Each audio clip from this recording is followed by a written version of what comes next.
আজকে আমি একটা পংক্তি থেকে একটা উদাহরণ দেব। মানুষকে জাগ্রত হতে তো দাও, প্রত্যেক জাতি ডাকিবে আমাদের হুসাইন।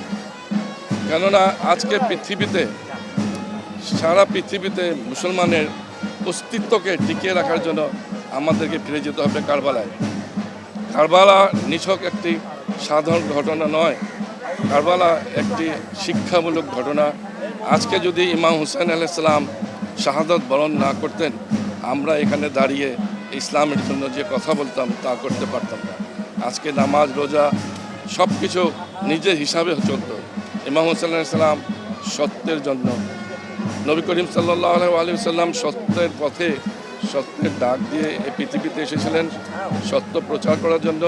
সেই সত্যের ধারাবাহিকতা কারবালায় এসে সমাপ্তি হয় এবং সেই কারবালা থেকে আজ পর্যন্ত আমরা যে শিক্ষা নেই, সেই শিক্ষাকে আদর্শ হিসাবে যদি গড়ে তুলি, আমরা অন্যায়ের বিরুদ্ধে প্রতিরোধ করে তুলতে পারবো এবং অন্যায় সামনে মাথা নত না করে, মাথা যেমন নত না হয়, উন্নত মস্তিষ্কে আমরা বলতে পারবো আমরা মুসলিম জাতি, আমরা অন্যায়ের বিরুদ্ধে কোনোদিন মাথা নত করতে পারি না। আজকে উদাহরণস্বরূপ আপনি বর্তমানে যে যুগের সাথে ইরান এবং আমেরিকা এবং ইহুদিদের সাথে যে যুদ্ধ, সবাই পৃথিবী চুপ থাকলেও ইরান কিন্তু চুপ থাকেনি।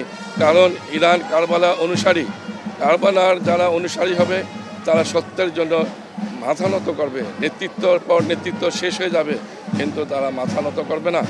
আজকে পৃথিবীতে যতগুলি ঘটনা ঘটেছে, একটা প্রশ্ন আসে যে আপনারা শুধু মুহররম কেন পালন করেন? আমরা এই জন্য মুহররম পালন করি, পৃথিবীতে অনেক ঘটনা ঘটেছে আমরা মনে রাখতে পারি নাই, কিন্তু কারবালা যে ঘটনা, যে মর্মান্তিক ঘটনা, যে আমাদের নিজের জাতি, মুসলিম জাতি, মুসলিম উম্মতের জন্য একটা ক্ষত।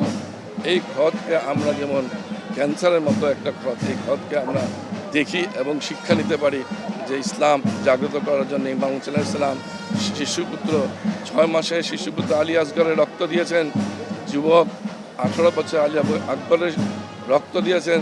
এবং শুধু এখানে নয়, কারবালার বিভ্রান্ত ঘটনার পর পরিবারদের, তাদের যে তাঁবু ছিল সেটাকে জ্বালানো হয়েছে এবং লুণ্ঠন করা হয়েছে এবং বিবিদেরকে বেঁধে প্রথমে কুফা এবং পরে দামেস্কে নিয়ে যাওয়া হয়েছে।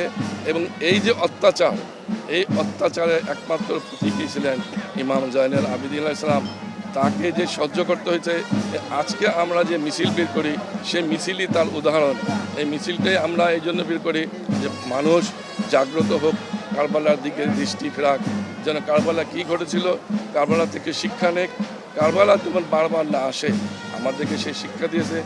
দেখেন কারবালায় ইমাম হুসাইন আলাইহিস সালাম এবং তার সঙ্গী সাথী শুধু শাহাদাত বরণ করেন নাই, শহীদ করার পর তাদের সাথে যে তাহার দেহর সাথে যে অত্যাচার করা হয়েছে, তার দেহকে একটু ঘোড়া দৌড়ানো হয়েছে, তখন তো দূরের কথা, 3 দিন পর্যন্ত লাশ পড়েছিল। সেই সময় মুসলমান আশেপাশে ছিল, কিন্তু ভয়ে তারা নির্ভীক হতে পারে নাই। তাদের হৃদয়ে একটা ভয় ছিল, মুসলমানদের মনে কোনো ভয় থাকতে পারে না। সেই উদাহরণ আজকেও আছে। মুসলমানরা অন্যায়ের বিরুদ্ধে মাথা উন্নত করতে পারে না, নিজের স্বার্থের জন্য সবাই চুপ। সবাই, বিশ্বের যত মুসলিম রাষ্ট্র আছে সবাই চুপ। কেন চুপ? তাদের নিজের স্বার্থ, ইসলামের স্বার্থ কেউ দেখে না। আমাদেরকে ইসলামের জন্য সব কিছু করতে হবে, ইসলামের জন্য জাগ্রত হতে হবে, আমাদের মুসলিম ভাইকে একতা হতে হবে এবং মুসলিম বিশ্বের সবাইকে ভাইয়ের মতো ভাই, একে অন্যের জন্য মনের দিক থেকে সবাইকে মনের সাথে যোগাযোগ রাখতে হবে।